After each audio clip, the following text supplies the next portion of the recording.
ওই ট্রাস্ট দেখভাল করার মতন কেউ ছিল না, তাই বন্ধ হয়ে যায়। তাদের মধ্যে অনেকেই নিরুপায় হয়ে পড়েছিল, কেউ কেউ আবার তাদের পুরনো জীবিকাতেই ফিরে যায় সন্তানদের খাবার জোগাড় করার জন্য। অনেকগুলো পরিবার এখনো রয়েছে ওই সোনাগাছিতে। আমি তখন খুব ছোট ছিলাম, আমারও পরিষ্কার মনে নেই। শ্যামদাদা চলে যাবার পরে রোজি দিদিও চলে যায় শ্যামদাদাকে খুঁজতে। শেষ খবর পেয়েছিলাম যে ওরা নিজেদের গ্রামেই দুজনে খুন হয়ে গেছে। వాసు మనం రేపు కోర్టుకి అటెండ్ అవ్వాలి. Your Honor, I'm really sorry, Your Honor. But in my career of close to about 35 years, I've never seen something as preposterous or as absurd as this. పునర్జన్మ అంటే చేసిన తప్పుని కప్పిపుచ్చుకోవడానికి వేరే మార్గం లేక ఇలాంటి ఒక థర్డ్ గ్రేడ్ కాన్సెప్ట్తో వచ్చారు. ముద్దాయి ఒక ఫిల్మ్ మేకర్, యువర్ ఆనర్. ఒక వీడియో షూట్ చేసి దాన్ని ఇక్కడ ప్రెజెంట్ చేసి అదే ఎవిడెన్స్ అంటున్నారు. ఇది 16th century కాదు, your honour. We are in the 21st century. ఇలాంటి ఒక విషయాన్ని మనం ఎవిడెన్స్ గా కోర్టులో ఎక్సెప్ట్ చేస్తే రేపు మళ్ళీ ఇంకొకడు ఎవడో నేనే అంబానీ, మళ్ళీ పుట్టాను, రిలయన్స్ ఆస్తి మొత్తం నాది అని వస్తాడు. But just to humbly remind the honourable court, your honour, hypnotherapy is not medically approved in India. Isn't it so, Professor? Yes, but it there isn't. So, Your Honor, I will conclude with two things. Hypnosis results ni oka case lo సాక్ష్యంగా తీసుకోలేము. And secondly, పునర్జన్మ ఒక మూఢ నమ్మకం. దానికి scientific proof లేదు. That will be all, Your Honor. With that, I rest my case. Thank you. You may leave now, ma'am. Krishnamurthy గారు, మీ నుదుటి మీద ఏంటది? నిలువునా సార్? విష్ణు భక్తులైన మీకు ప్రత్యేకంగా గుర్తు చేయని అవసరం లేదు. శ్రీ మహావిష్ణువు తన 7వ పునర్జన్మలో రాముడిలా అయోధ్యలోనే జన్మించాడు. అక్కడ మేం గుడి కట్టుకుంటామంటే కట్టుకోమని సుప్రీంకోర్ట్ ఆఫ్ ఇండియా పర్మిషన్ ఇచ్చిందే గాని రాముడికి సైంటిఫిక్ ప్రూఫ్ ఏంటి అని అడగలేదు, యువర్ ఆనర్. మూఢనమ్మకమని కొట్టిపారేయలేదు. 1939లో శాంతిదేవిగా తిరిగి జన్మించిన లబ్ధిబాయి కేస్ దేశమంతటా సంచలనమైనప్పుడు అందులో నిజానిజాలు తెలుసుకోవాలని 15 మంది ఇంటెలెక్చువల్స్తో ఒక కమిషన్ వేసి విచారించారు. ఈ దేశంలోకెల్లా అతి గొప్ప లాయర్ మహాత్మా గాంధీ గారు. అంతే తప్ప అది మూఢనమ్మకమని సిగ్గుపడలేదు. ఇన్ఫాక్ట్ శాంతిదేవి నిజంగానే పునర్జన్మ పొందారని ఆ కమిషన్ రిపోర్ట్ ఇచ్చింది. ఆ ఫోటోగ్రాఫ్స్ అండ్ డాక్యుమెంట్స్ మీకు అందజేస్తున్నాను.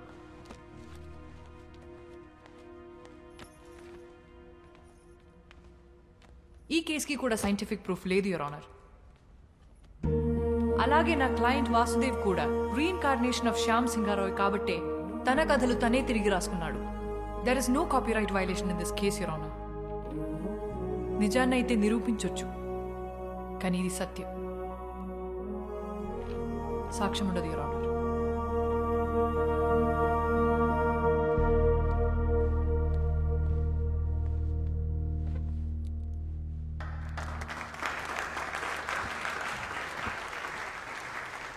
The final judgment is adjourned for tomorrow.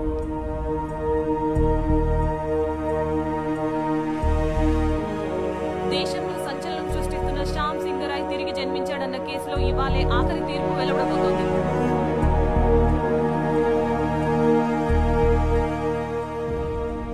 Lawyers ఇద్దరి వాదన విన్న తర్వాత సరైన లాజికల్ అండ్ సైంటిఫిక్ ఎవిడెన్స్ లేని కారణంగా ఈ కేసులో మిస్టర్ సారీ సార్, చిన్న రిక్వెస్ట్. ఎవరైనా ఈయన మిమ్మల్ని కలవాలని రిక్వెస్ట్ చేస్తున్నారు సార్.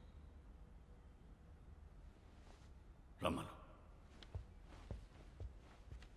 ఆఖరి క్షణాన్న పర్సనల్ రిక్వెస్ట్ కింద ఈ కేసులో ఒక కొత్త సాక్ష్యాన్ని కోర్టులో ప్రవేశపెట్టడానికి నేను అనుమతిస్తున్నా.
కేసులో మీరేం చెప్పదలుచుకున్నారు?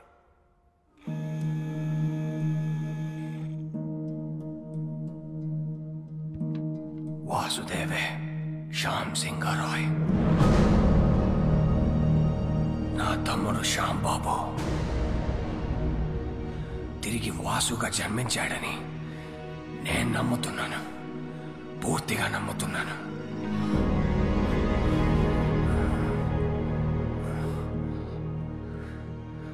అతనే శ్యామ్ సింగరాయ్.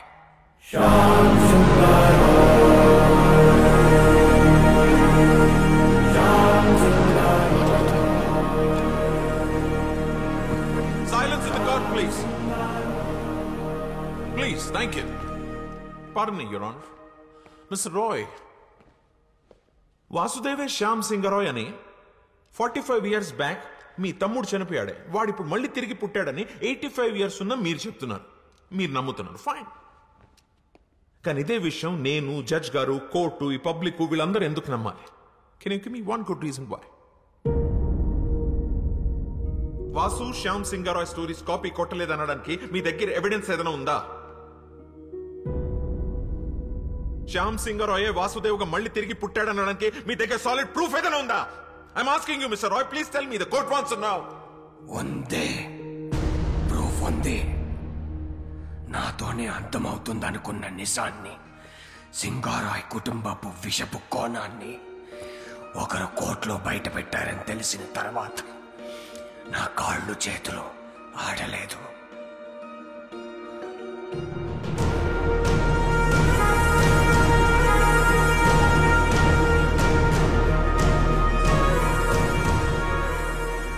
పబ్లిష్ అయిన పుస్తకాలని, అందులో కథలను ఎవరైనా కాపీ కొట్టగలరు. కానీ ఇప్పటి వరకు పబ్లిష్ అవ్వని, నాకు మాత్రమే తెలిసిన ఒక షార్ట్ స్టోరీ, శ్యామ్ సింగరాయ్ ప్రత్యేకంగా నాకు మాత్రమే ఇచ్చిన ఓ చిన్న కథని ఈ వాసుదేవ్ ఎలా షార్ట్ ఫిల్మ్ గా తీశాడు. తనకు ఆ కథ ఎవరిచ్చారు? ఒక చిన్న కథ. అసలు కథ ఏంటంటే, తనకి చిన్నప్పటి నుంచి పెయింటింగ్ అంటే ప్యాషన్.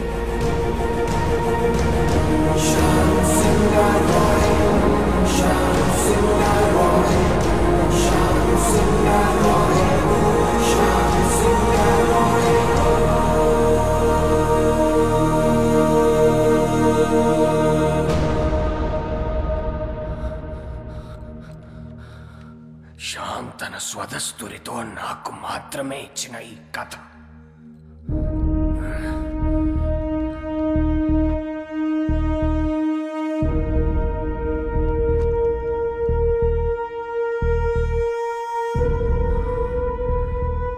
అదే కథను షార్ట్ ఫిల్మ్ గా తీశాడు ఈ వాసుదేవ్. ఎలా?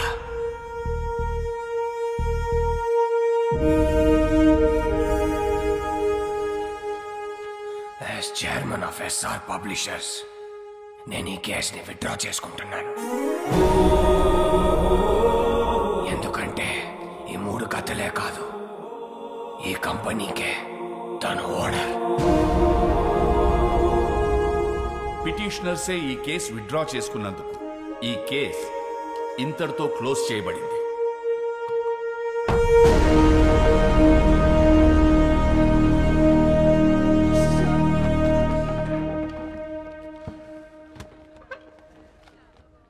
నేను ఓడిపోలేదు, కానీ నువ్వు గెలిచావు.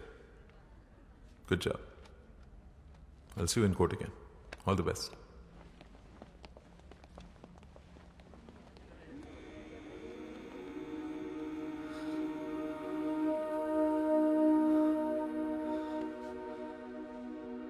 మన్ను,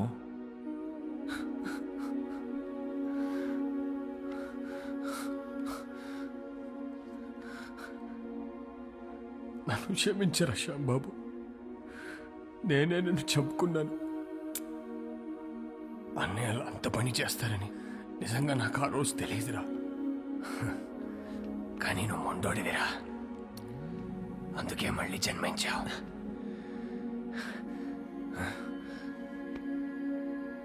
నీ కథలే నిన్ను గుర్తుపట్టాయి, నీ కథలే నిన్ను కాపాడుకున్నాయి. ఈ ఆస్తి, ఈ కంపెనీ అంతా నీదేరా, తీసేసుకో. ఏం చేసుకోవాలిరా దాంతో? జీవితాంతం తోడుంటానని మాటిచ్చి పెళ్లి చేసుకున్నాను రోజీని. మధ్యలోనే వదిలేసి వెళ్ళిపోయారు. ఆఖరి క్షణం వరకు ఎదురు చూస్తుంటుంది నేను తిరిగి వస్తానని.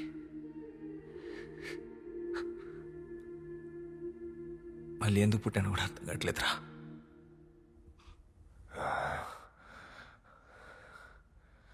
రోసి రోసి బ్రతికే ఉందిరా. నీకోసం ఎదురు చూస్తూ ఉంది. అంటే ఇప్పుడు రోజీ బ్రతికే ఉంది. మా మామయ్య వాళ్ళ ఊర్లో దాచుంచాను. అన్నయ్యలు చనిపోయాక మాతో పాటు వచ్చేయమని చెప్పాను, కానీ తను రానంది.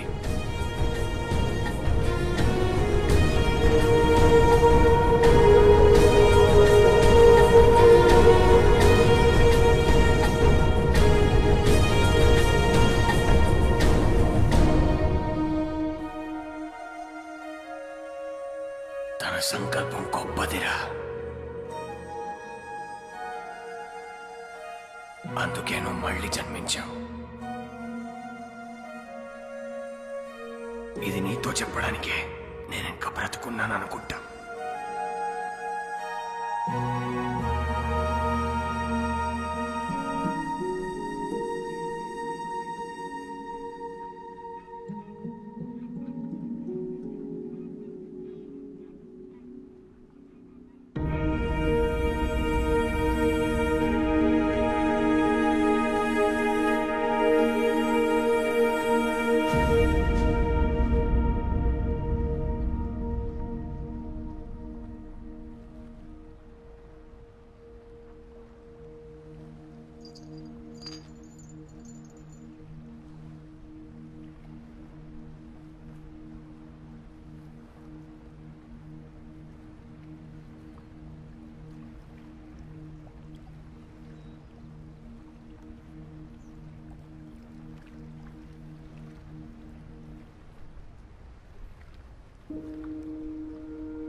పరవశలీలను కాదని అనగలమా? కథ కదిలే వరసన తమ ఎదలేం తడిసిన గత జన్మల పొడవున దాచిన దాహము ఇప్పుడే వీరికి పరిచయమా?